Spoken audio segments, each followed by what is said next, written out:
You know before anyone else says a word. A shape in the distance, a roofline, a badge, and you already know. Make, model, year, trim level if you are honest. Nobody taught you to do this consciously. It was just absorbed, over thousands of miles. In the seat beside you was a voice. It named everything on the road. You filed it all without knowing you were filing it. That voice belonged to someone specific. A father, a grandfather, an uncle, someone who talked about cars like other people talk about weather. It is easy to think this is just a passion, an enthusiasm for machines, a quirk. But that explanation is only half the picture. The car knowledge is not really about cars. It is a love language, one that was transmitted before you could name love. It arrived the way all love languages arrive in childhood. Not announced, not explained, just present, consistently, over years. And now every road you drive is a conversation with a person who may no longer be in the passenger seat, but whose voice you still hear in every name. This is not nostalgia for cars.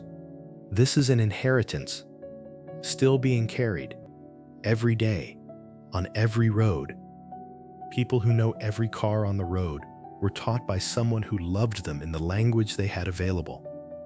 Not through declarations, not through long conversations about feelings, through presence, through teaching, through names of passing cars.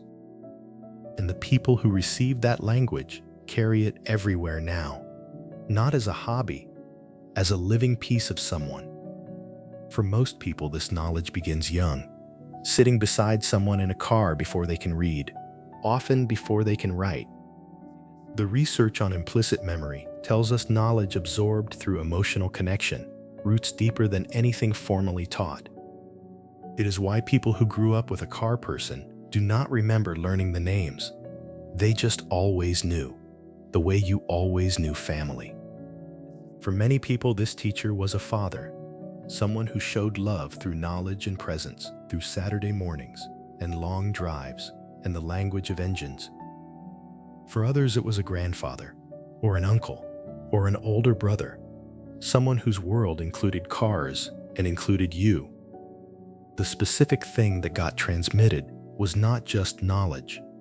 It was attention, a way of seeing the world, a way of paying attention to the world that was modeled by someone who paid attention to you. The two things are not unconnected. The person who taught them to see cars also taught them to look carefully at the world. Both lessons arrived in the same passenger seat. Who taught you about cars? And are they still here? Tell us in the comments. We want to know. Every car they identify is an act of remembrance, not performed, not conscious. Just the knowledge activating the way love activates. They carry the knowledge the way others carry photographs, as a record of someone real, as evidence that love happened here.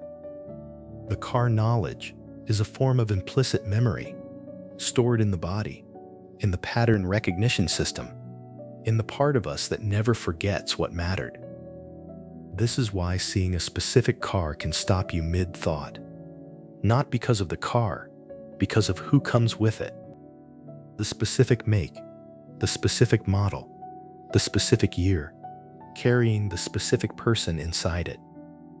People who carry this knowledge have an extraordinary relationship with presence, with paying full attention to the world around them.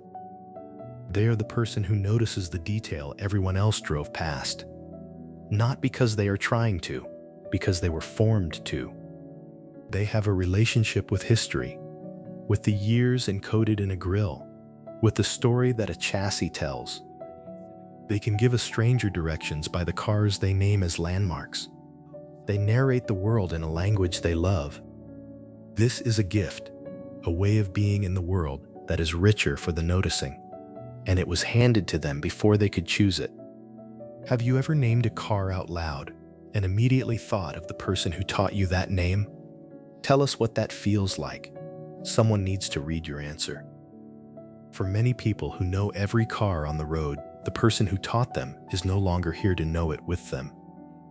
And naming a car out loud when they are gone is a strange kind of conversation, the only one still available. The knowledge keeps them present. Every car named is proof that something real happened, that they were taught, that they were loved in that language. Nobody can take the knowledge, not time, not distance, not absence. It lives in the body now. It is theirs. The quiet cost nobody names is the loneliness of a shared language when the other speaker is gone, the dialect with only one fluent speaker remaining. The cost of knowing what a car means to someone who cannot know it the way you do, of loving something that not everyone else can see. But the cost was also worth it, because no one drove beside them without leaving something permanent. And the person who gave them the knowledge, even if they are gone, gave them a way of seeing the world that will never leave. This is not a small thing, to be taught to see the world by someone who loved you through the teaching. Every road they drive is a road that person walked with them first. The knowledge is the footprints. The next time you name a car without thinking, know that you are not just naming a car. You are keeping something alive that was given to you with love. The knowledge was a love language. It was received, and you are still speaking it. If this named what the knowledge actually is, not just enthusiasm, but something older, tell us one thing in the comments. What is the car that most reminds you of the person who taught you? Someone in the comments needs to read your answer. Subscribe. Every week this channel names what the things you love are actually made of.